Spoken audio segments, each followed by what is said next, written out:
Good morning, friends. Scott Beckstead here on another Wild Horse Wednesday. Lots going on in the world of wild horses and burros.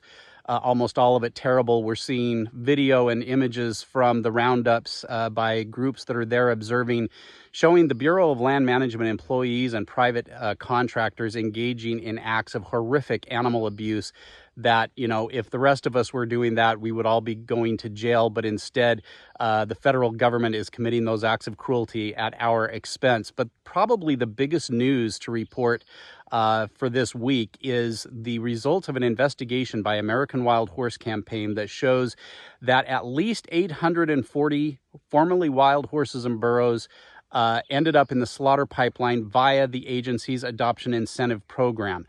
This is the program that pays people $1,000 a head to adopt a wild horse and burro. And what these unscrupulous adopters are doing is getting paid to adopt those animals. And then as soon as they get their certificate of ownership from the BLM, they take those animals straight to the slaughter auctions and kill pens.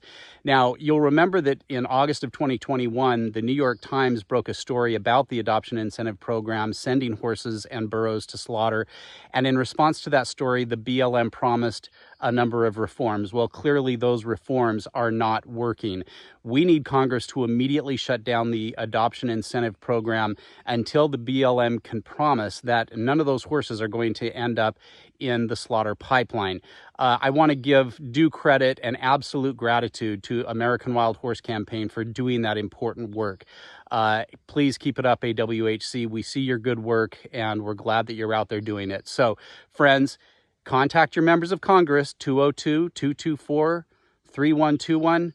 Tell them to clamp down on the BLM, and your message this week is stop the agency's adoption incentive program. Way too many horses are ended up in the slaughter pipeline. Stay involved, stay engaged. Till next time.